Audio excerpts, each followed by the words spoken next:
بسم اللہ الرحمن الرحیم۔ السلام علیکم ورحمۃ اللہ وبرکاتہ۔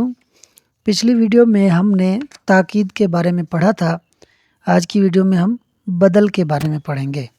فصل یعنی ھذا فصل، یہ فصل ہے۔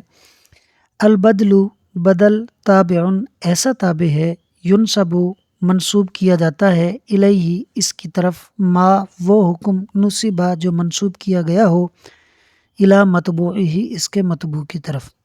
بدل ایسا تابع ہے کہ جس پر وہی حکم لگایا جاتا ہے کہ جو اس کے متبوع پر لگایا گیا ہو۔ وَهُوَ الْمَقْصُودُ بِالنِّسْبَةِ اور وہ یعنی بدل مقصود بالنسبت ہوتا ہے، دونا متبوعہ نہ کہ اس کا متبوع۔ یعنی بدل کو اس لیے ذکر کیا جاتا ہے کہ اصل میں حکم کو بدل کے لیے ہی ثابت کرنا ہوتا ہے، متبوع کو بطور تمہید لایا جاتا ہے۔ کیسے؟ جیسے جاءنی زید اخوک، میرے پاس آیا زید تیرا بھائی۔ اب اگر میں اس میں یوں کہہ دیتا کہ جاءنی زید اخوک، جاءنی زید میرے پاس زید آیا، تو بات جب بھی پوری تھی، لیکن مجھے بیان یہ کرنا تھا کہ تمہارا بھائی آیا، تو میں نے کیا کیا، زیدن کے بعد اخوک کا اضافہ کر دیا۔ تو اب مقصود یہ ہے کہ جاء فعل تمہارے بھائی پر لگانا مقصود ہے کہ تمہارا بھائی میرے پاس آیا، اور جو اس کا نام ہے زیدن جو کہ متبوع ہے، وہ تو میں نے ایسے ہی ذکر کر دیا۔ امید ہے کہ آپ کو مقصود بن نسبت کا مطلب سمجھ میں آ گیا ہوگا۔ وَأَقْسَامُ الْبَدْلِ أَرْبَعَةٌ اور بدل کی 4 قسمیں ہیں۔ بدل الکلی من الکلی، کل میں سے کل کا بدل، یعنی جس چیز پر متبوع دلالت کر رہا ہے اسی چیز پر بدل بھی دلالت کرے گا، اس کو بولتے ہیں بدل کل۔ اسی کی وہ خود آگے تعریف بھی کر رہے ہیں، کہتے ہیں جی وہوا اور وہ یعنی بدل کل، ما وہ تابع ہوتا ہے، مدلول ہو جس کی دلالت یا جس کا مدلول، مدلول المتبوع ہی، مدلول المتبوع متبوع کا مدلول ہوتا ہے، یعنی بدل کل کی دلالت اسی چیز پر ہوتی ہے جس پر متبوع کی دلالت ہوتی ہے۔ کیسے بھائی؟ نحو جیسے جاءنی زید اخوک، آیا میرے پاس زید تیرا بھائی۔ دیکھیے زید کی دلالت کس پر ہے؟ تمہارے بھائی پر، اور تمہارے بھائی کی دلالت کس پر ہے؟ زید پر، تو دونوں ایک ہی ذات پر دلالت کر رہے ہیں، لہٰذا زید مبدل منہ ہوگا اور یعنی متبوع ہوگا، اور اخو کا مرکب اضافی ہو کر یہ بدل ہو جائے گا، بدل کل تابع کہلائے گا۔ اب اس کی ترکیب کس طرح ہوگی؟ جاء فعل نون وقایا یا ضمیر مفعول بہ، زید مبدل منہ، اخو مضاف، کاف ضمیر مضاف الیہ، مضاف الیہ مل کر مرکب اضافی ہو کر یہ بن جائے گا بدل کل۔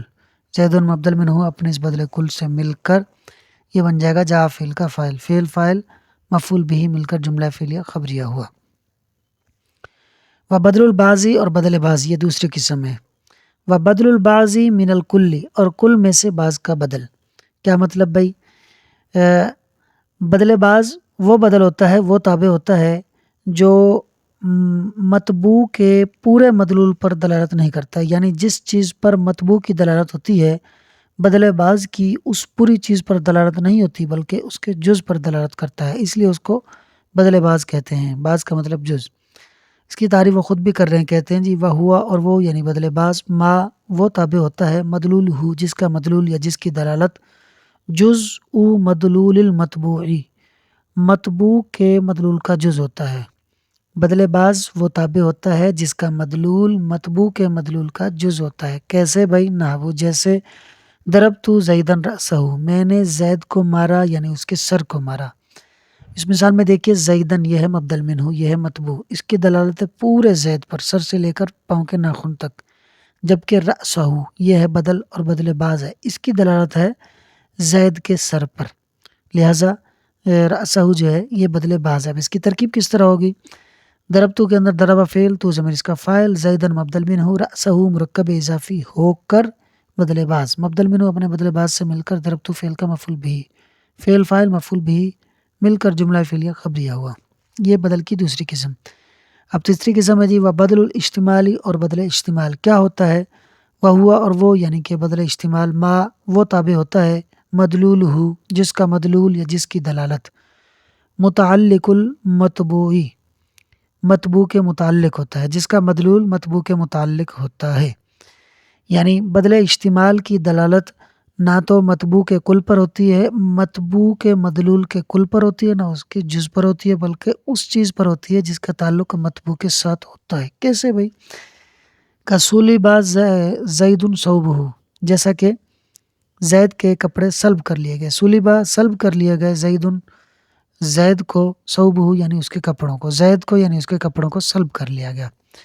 اب اس میں زید کی دلالت تو پورے زید پر ہے، جبکہ ثوبہ کی دلالت نہ تو زید کے کل پر ہے نہ جز پر ہے، بلکہ اس چیز پر ہے جس کا زید سے تعلق ہے، یعنی زید کے کپڑوں پر ثوبہ کی دلالت ہو رہی ہے۔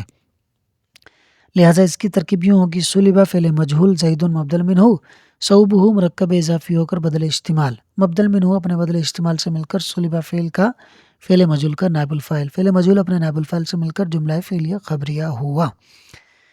یہ تھی بدل کی تیسری قسم۔ اب چوتھی قسم ہے جی وبدل الغلطی، اور بدل غلط یعنی غلطی کا بدل کیا ہوتا ہے یہ، وہ اور وہ یعنی بدل غلط، ما وہ تابع ہوتا ہے، یذکرو جسے ذکر کیا جاتا ہے، بعد الغلطی غلطی کے بعد، کیسے، نحو جیسے جاءنی زید جعفر، میرے پاس زید نہیں جعفر آیا۔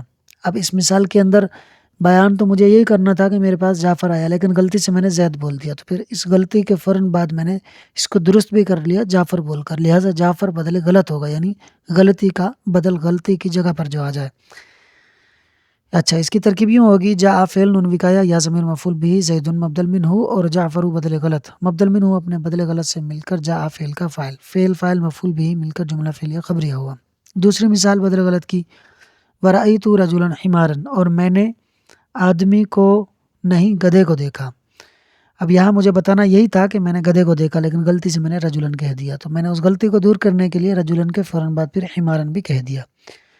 اب اس کی ترکیب کس طرح ہوگی، رأیتو کے اندر رأى فعل تو ضمیر اس کا فاعل، رجلن مبدل منہ، حمارن بدل غلط، مبدل منہ اپنے بدل غلط سے مل کر رأى فعل کا مفعول، فاعل مفعول بھی، فاعل اور مفعول بھی مل کر جملہ فعلیہ خبریہ ہوا۔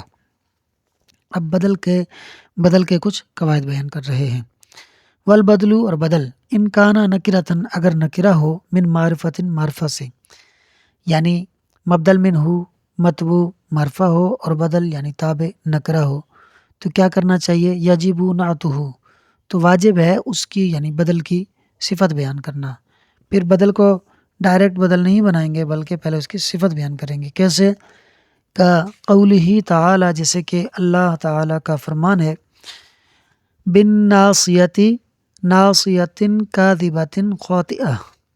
اب اس میں دیکھیے بالناسیہ، یہ جو پہلا ناسیہ ہے جس پر با داخل ہے یہ ہے معرفہ، کیونکہ یہ معرف باللام ہے، اور جو دوسرا ناسیہ ہے یہ اس کا بدل ہے، لیکن یہ نکرہ ہے، تو اب اسے ڈائریکٹ بدل نہیں بنائیں گے، بلکہ پہلے ناسیۃ کو موصوف بنائیں گے اور کاذبۃ کو اس کی صفت بنائیں گے۔ یہ موصوف صفت مل کر پھر یہ بن جائے گا الناسیہ کے لیے بدل۔ اچھا جی، ولا یجب، اور واجب نہیں ہے، ذالک یہ یعنی صفت بیان کرنا، فی عکس ہی اس کے عکس میں، اس کے الٹ میں، یعنی جب مبدل منہ معرفہ ہو اور بدل نکرہ ہو، جب تو بدل کی صفت بیان کریں گے، لیکن اگر بدل معرفہ ہو اور مبدل منہ نکرہ ہو، عکس ہو، الٹ ہو یہ چیز، تو کیا کریں گے، تو پھر اپنا کیا نام ہے مبدل منہ کی صفت بیان نہیں کریں گے۔ بدل بھلے معرفہ ہو اور مبدل منہ نکرہ ہو تو پھر نکرہ کی صفت بیان نہیں کریں گے۔ کیسے بھائی؟ جیسے دیکھیے، جاءنی رجل اخوک، آیا میرے پاس آدمی تیرا بھائی۔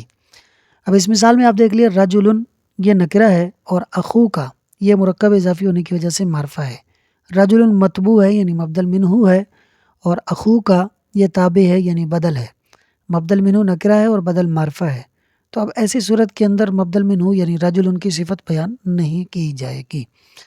اچھا جی، ولا فی المتجانسین، اور نہ ہی ہم جنس میں برابری میں، یعنی اگر مبدل منہ اور بدل دونوں نکرہ ہوں تو دونوں کی صفت نہیں لگائی جائے گی۔ کیسے بھائی؟ دیکھیے، جاءنی رجل اخ لک، آیا میرے پاس آدمی جو بھائی ہے تمہارا۔ اب اس مثال کے اندر رجل مبدل منہ ہے، یہ نکرہ ہے، اور اخن یہ بھی نکرہ ہے۔ اب جب دونوں نکرہ ہیں، مبدل منہ بھی اور بدل بھی، تو دونوں کے لیے صفت بیان نہیں کی جائے گی، ان کو ایسے ہی پڑھا جائے گا۔ ترکیب کس طرح ہوگی بھائی؟ ترکیب اس طرح ہوگی جا فعل نون وقایہ یا ضمیر مفعول بھی رجلن مبدل منہ اور اخن اس کا بدل، مبدل منہ اور بدل مل کر یہ بن جائے گا جا فعل کا فاعل۔ اچھا، اور اگر دونوں معرفہ ہوں یعنی ولا فی المتجانسین کے اندر دونوں چیزیں آ رہی ہیں یعنی مبدل منہ اور بدل دونوں معرفہ ہوں یا مبدل منہ اور بدل دونوں نکرہ ہوں، اس کا ترجمہ ویسے یوں بنے گا ولا فی المتجانسین اور نہ ہی برابری میں۔ برابری اسی صورت میں ہو سکتی ہے کہ مبدل منہ اور بدل یا تو دونوں معرفہ ہوں یا دونوں نکرہ ہوں، تو اس لیے متجانسین بولا، ہم جنس بولا۔ تو نکرہ کی مثال تو ہم نے آپ کو دے دی، جا انی رجل اخن لکا۔ اب معرفہ کی مثال کس طرح ہوگی؟ جیسے جا انی زید اخوکا، میرے پاس تمہارا بھائی زید آیا۔ اب اس میں دیکھیے زید علم ہونے کی وجہ سے معرفہ ہے اور اخوکا مرکب اضافی ہونے کی وجہ سے معرفہ ہے، دونوں ہی معرفہ ہے، لہٰذا دونوں کی صفت بیان نہیں کی جائے گی۔ اس کی ترکیب کس طرح ہوگی؟ اس کی ترکیب ہوگی جا فعل نون وقایہ یا ضمیر مفعول بھی زید مبدل منہ اخوکا مرکب اضافی ہو کر اس کا بدل، مبدل منہ اپنے بدل سے مل کر جا فعل کا فاعل، فعل فاعل مفعول بھی مل کر جملہ فعلیہ خبریہ ہوا۔ امید ہے کہ آپ کو عبارت ترجمہ اور سبق سمجھ میں آ گیا ہوگا۔ ویڈیو اچھی لگی ہے تو ویڈیو کو لائک اور شیئر کر دیں اور پرائڈ ایجوکیشن یوٹیوب چینل کو سبسکرائب کر دیں۔ شکریہ۔